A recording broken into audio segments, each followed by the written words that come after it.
First of all, it's an absolute honor to be back here in Korea again with so many old friends and new friends and colleagues alike. I would like to start by offering two assumptions to you. First, no major action should take place on the peninsula without the close cooperation and coordination of the South Korean people, and when possible, other regional players as well. And secondly, we cannot kick the nuclear Korea, the nuclear North Korea, or the one Korea down the road any further. We have got to solve these issues, and we've got to solve them now. The opportunity for a stable, prosperous, self-reliant, and unified Korea is within our grasp. So too is the probability or possibility of a nuclear weapon proliferation on a near global scale if the right decisions and right actions are not taken in the very near future. I offer for your consideration that the Korean Peninsula of 2017 is an opportunity. At this very time, we have an opportunity to decrease the suffering of more than 25 million North Koreans, an opportunity to reunite the Korean people, an opportunity for the entire peninsula to share the many blessings of a democracy, an opportunity to once and for all eliminate all nuclear weapons from the peninsula and serve as an example for the rest of the world,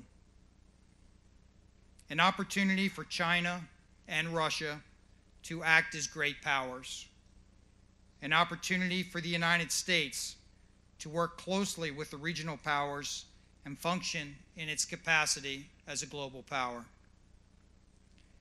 and an opportunity for all North Koreans, and I do mean all North Koreans, to join the world of responsible nations. These aspirations, while lofty, are certainly achievable in the very near future. The alternatives of war on the Korean Peninsula, or even worse, a fully nuclear North Korea, are similarly and justifiably unacceptable.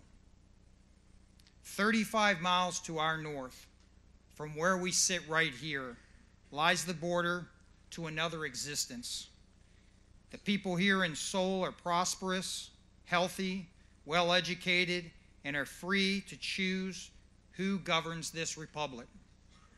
And yet 35 miles away, a nation exists with 1/40th of your annual family income, a population with deplorable living conditions, and a country run by a dictator who stops at nothing, including killing his own family, to remain in power. But it is important that the world take into account that while the Kim dynasty is brutal and threatens peace on the peninsula and beyond, many Koreans living in the north are merely subjects of a somewhat random line dividing this peninsula. I mentioned that our current situation not only offers opportunity for a more stable, prosperous, self-reliant, and unified Korea, but threatens the security, economy, and very way of life for this peninsula, the region, and indeed the entire world. It is true that even if we use the Herod-Dahmed growth model, the cost of reunification will be north of $1 trillion and could reach $2 or $3 trillion. But let's look at the threat of either doing nothing or executing combat operations on the peninsula for just a moment. The issue of a nuclear North Korea goes well beyond the Kim Jong-un regime. Consider this. If North Korea is allowed to continue its nuclear weapon program, the Japanese, the Taiwanese, and South Koreans will likely be forced to build advanced nuclear weapons programs of their own. For both Japan and South Korea, this nuclear program will provide a type of mutually assured destruction paradigm which should prevent even the most radical thinking dictators from using these weapons against other nuclear nations. But it doesn't stop there. If Japan becomes nuclear, China will undoubtedly feel a need to expand its weapons systems.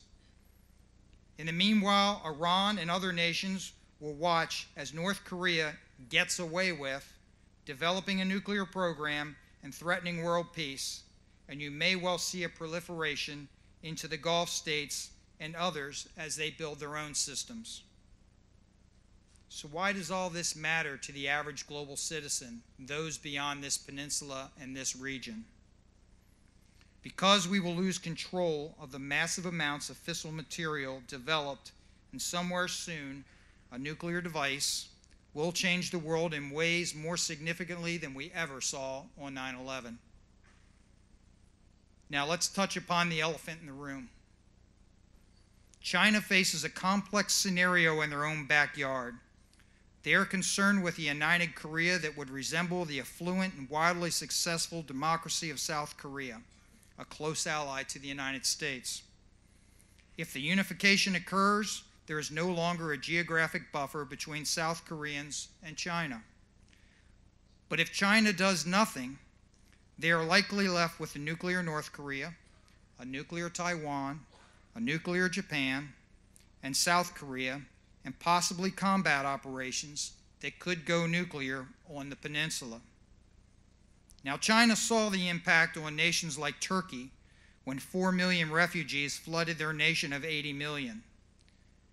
A major war on the peninsula would be many times greater, and with the potential of nuclear, chemical, and biological weapons being used and drifting into the Chinese airspace.